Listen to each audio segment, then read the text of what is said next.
Yadainu, Yadainu, Yasudini Rachameichu, Azurini Rachameichu, Veloi Yasubini, Veloi Yasubini, Chasudeichu, Hashem Eloi Kaini, Veyat Chayni, Oidoi Hashem Eloi Kaini, Veyat Chayni, Hashem Eloi Kaini. Hello everyone and good morning. This is Talking in Shul number 5, and today what I'd like to do is to prove my point from yesterday. Yesterday I said that according to my understanding in the Gemara in Mesechet Sukkah that talks about that big shul in Alexandria where people would be seated based on profession, that it's okay to talk in shul if necessary. And a few people did tell me, and I think rightfully so, throughout the generations we've heard that talking in shul is a big no-no. So how can it be that you think that it's okay? So I'd like to prove my point today by asking a very simple question. Someone in shul sneezes. Can you say asuta, Gezunheit, livriyut? Or perhaps this is forbidden because you're not allowed to talk in shul. As funny as this sounds, this is an issue. And let's start right at the beginning. In Masechet Brachot Daf Nun Gimel Amud Aleph, it says that in the base medrash of Rabban Gamliel, Lo hayu omrim marpeh. Explains Rashi, they didn't say marpeh, be healthy. That means Adam hamitatesh, someone that sneezes, sheregilim lomar asuta. In that time they used to say asuta, be healthy, like we say Gezunheit or livriyut. Why? Mipnei bitul beit hamedrash, says the Gemara. It would take away time from learning. This is paskind in the Rambam that says, and in the base medrash you should only talk divrei Torah, and therefore afilu mishe nitatesh, whoever sneezes, ein omrim lo refuah beveit hamedrash, ve'ein tzarich lomar shar dvarim.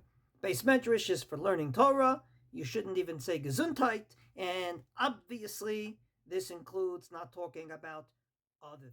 The Shulchan Aruch basically paskins this word for word with one exception, and that is he doesn't say ve'ein tzarich lomar shar dvarim. He doesn't say the words that not only are you not allowed to say Gezunheit, but you're not allowed to say other things that are outside of learning per se. And I believe that's consistent with the point of view of the Shulchan Aruch, that just like he allows someone to go into shul and to call his friend out, he doesn't believe that a shul has to be void of other talk, as isn't the base medrash, and therefore he couldn't put that in. But the sneezing thing he did put in and says you shouldn't say Gezunheit. So, to make a long story short, there is a sugya about saying Gezunheit in the base medrash in the study hall. Now comes our question: does this even apply to shuls? Comes along the Shulchan Aruch Harav, the founder of the Lubavitcher movement, Rav Shneur Zalman Miladi, and says, Asur la'asiach sicha b'teila bebeis medrash, kemo she'asur beveit hakneset. You're not allowed to have any sort of talking that's a sicha b'teila, unnecessary talk, in the base medrash, just like in shuls, and therefore, afelu mishani tatesh, anyone that sneezes, and omrim lo refuah bebeis hamedrash, you don't come along and say Gezunheit, base medrash, and shul, afilu lo b'shat halimud, even when he's not learning, meaning it has nothing to do with bitul Torah, it has nothing to do with you taking away time from learning. It's part of the sanctity of shul and base medrash that you don't say Gezunheit. And the Ateret Zekanim on the Shulchan Aruch was written by Rav Menachem Mendel Auerbach. His years 1620 to 1689. He was a Talmud of the Bach, and he says that ultimately hamitatesh beveit hakneset en omrim lo refuah. That indeed, if you sneeze in shul, you should not say Gezunheit. So according to this point of view, a shul is only for davening, for learning, and sicha b'teila, any sort of talking, would be out, including just saying Gezunheit. But the Shach disagrees. The Shach comes along and says this whole sugya is a sugya of mipnei bitul beis hamedrash. Namely, it is about taking away time from learning Torah. It has nothing to do with shul. It has nothing to do with davening. It has to do with learning Torah. When you learn Torah, you should be concentrated on that and not on other things. The Eliyah Rabbah, Rav Eliyahu Wolf Shapira, 1660 to 1712, he was the brother-in-law of Yaakov Reischer, on the Shulchan Aruch comes along and says that ultimately he doesn't understand those that actually came along and said this applies in shul, because din zeh al beit hamedrash mashma beveit hakneset mutar. It's only that has to do with learning Torah and in the study hall. It has nothing to do with the shul. And he goes along and proves his point.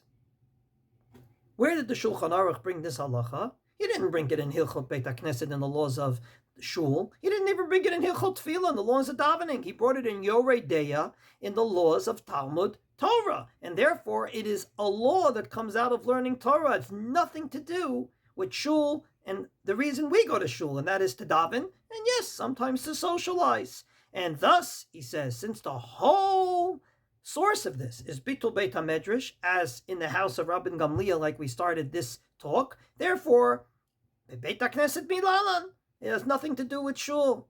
Vedochak Lomar, he goes on to say, it's absolutely very shaky to say the Havinami Bitul Tefillah, that we shouldn't say Gezunheit because it takes away from davening. If you say Gezunheit to someone, the chazan continues to chazan. It doesn't take away from davening. And therefore, and